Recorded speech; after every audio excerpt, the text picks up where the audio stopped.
can open. I won't stay for story time with Rachel and Sarah. No, it's good. It's fine. You're good. Okay. So, we're gonna start our story today. It's apparently a sad story. It's okay, we can change it. We can? Mm-hmm. Oh, good.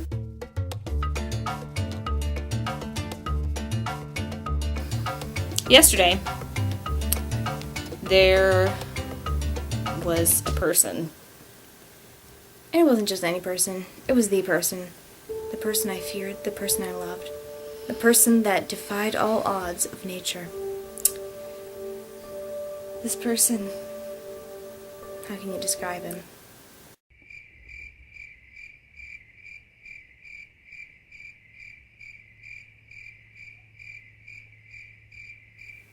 I saw him. He was standing by a bridge. I was gonna say fountain. Fountain bridge. The fountain bridge. The bridge that when you drive through it, it gives you a fountain of youth. It's quite spectacular. Beautiful. It's purple. Unfortunately, he was standing there at this beautiful bridge fountain, just staring into the waters. When I saw him, I knew. I knew that he was the one. And we're not talking about the one of dreams. We're talking about the one who would sell me that rubber ducky I'd always wanted. I know! I mean, he had a whole basket full right there by the fountain bridge. Yeah. Why was he there? Why was he by the fountain bridge? I mean, no one wants to buy rubber duckies by the fountain bridge. I mean, people drive their cars there all the time. Your rubber duckies would die if you tried to swim them there. I know. So I walked up to him and I said, dude, seriously? Why not sell them at the, little store down the street with the shish kebabs and the SpongeBob videos? You know what he said? You know what he said? He said, well, if you want to be that way, I will slap you in the face with fish.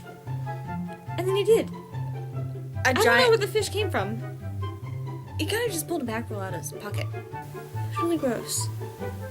I'm not sure how long it was in there. I grabbed the fish from him and slapped his rubber duckies into the water. No, I'm not saying violence is always the answer, and it probably wasn't the answer in this case. Those rubber duckies have never looked happier in that water. They were free. They were. Just like I wanted to be when he chased me down that fountain bridge for 5 miles. Finally, when I thought I had gotten away and hid in the museum, I found out he was one of the exhibits. He was right there, staring at me. And he said, in his beautiful accent, "You killed my rubber duckies. And now. Now I realize that I am in love with you. Because no one has ever had the guts to slash those rubber duckies with a fish the way you did. I hated those rubber duckies. But I love you." This is not the plot twist I had expected at this point in my life. To be but a mere high schooler and be proposed to by a strange rubber ducky-selling man. So, naturally, like anyone would do, I refused his offer. Quite politely, in the most nice way that I could as an obnoxious high schooler. I pretty much said, "Back off, doofus." I do not believe in rubber ducky love. But then, the next day, all I could think about was him. And I realized that I let my true love get away. And so, I write this in my journal, staring outside my window as it surprisingly is raining, as it always does in those moments, for some reason. That or my dad left the hose on in the garden, I'm not sure which. Needless to say, it is quite dramatic, and my heart is bursting forth with the longing for the one that I met and slapped with a fish.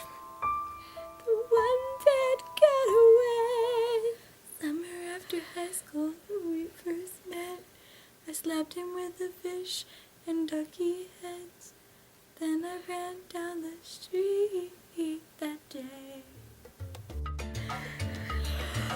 Well, I hope you enjoyed a beautiful video of tragedy.